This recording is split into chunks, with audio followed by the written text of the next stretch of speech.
Hey everyone, welcome back to Corporate Decoder, the place where we peek behind the curtain of corporate finance. And today we've got a report from Chubb Ltd that has got some interesting numbers about their financial health and performance. We're diving into a report from Chubb Ltd, a major player in the insurance and reinsurance world.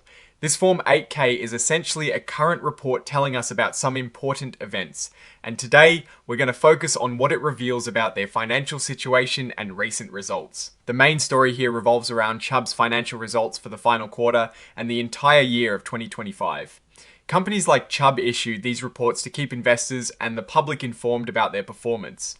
It is like getting a peek at their scorecard. Along with the press release, they've also released a more detailed financial supplement.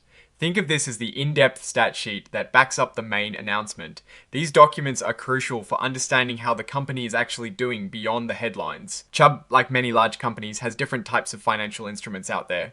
We see their common shares listed here, which represent ownership in the company, but they also have various senior notes, which are essentially loans they've taken out that they promise to pay back with interest. These notes have different maturity dates, meaning when they are due to be repaid, like in 2027. 2028, 2029, 2031, and even out to 2038. When we look at these senior notes, their rates are important. A rate of 0.875% on the notes due in 2027 is a cost of borrowing for Chubb. The fact that they are guaranteeing these notes means they are personally responsible for making sure they get paid back, which is standard practice for holding companies. This lets investors know the debt is solid. The notes due in 2031 have a slightly higher interest rate, 1.40%. This difference in interest rates between the various notes reflects market conditions and risk perceptions at the time each of those notes were issued. Generally, longer-term debt might have higher rates due to more uncertainty over longer periods. And then we have the 2.50% senior notes due all the way in 2038. That is a long time from now, and the rate is higher than the shorter-term notes. This makes sense because over a longer period there is more room for interest rates to change and for economic conditions to shift, making it riskier for the lender. Now typically these 8K filings will point us to much more detailed financial tables.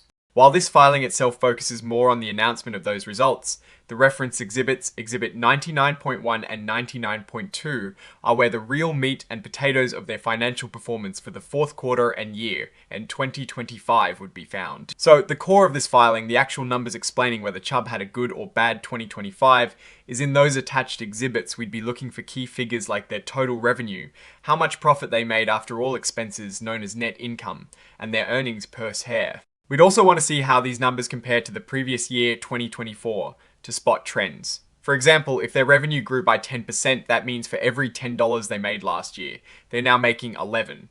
Conversely, a 10% drop means they're losing 1 out of every $10. When we look at an insurance company like Chubb, we're always interested in their underwriting profit, which is the profit they make from premiums minus claims and expenses. Strong underwriting is the bedrock of a good insurance business. We'd also want to check their investment income, as insurers invest the premiums they collect. How well they manage those investments significantly impacts their overall profitability. The mention of common class and members in the data tags indicates that this filing is organized with standardized accounting terms, which helps in comparing Chubb's performance against other companies in the industry. It is like using a universal language for financial reporting. From a strategic perspective, Chubb's focus and the way they manage their debt and equity, as shown by these different classes of shares and notes, tells us about their capital structure and how they plan to fund their operations and growth. Issuing new debt or equity often signals an intention to expand, acquire other companies, or perhaps return capital to shareholders. And finally, the signature section tells us who is officially responsible for this report. Peter Enns, Executive Vice President and Chief Financial Officer, is attesting to the accuracy of this filing. This person is accountable for the financial health and reporting of the entire company. So, what is the big picture here for Chubb Ltd based on this report?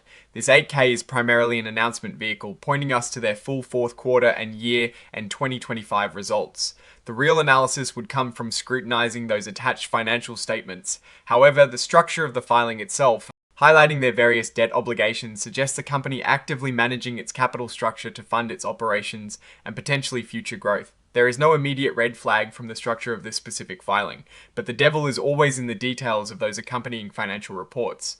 We need to look at those numbers to see if revenue is growing, if profits are solid, and if their investments are performing well. The insurance industry is competitive, and Chubb's ability to navigate economic cycles and manage claims effectively will be key indicators of future success. Alright, that is our quick breakdown of this Chubb Ltd 8K filing. What are your initial thoughts on their financial reporting style and what we could expect from their full 2025 results?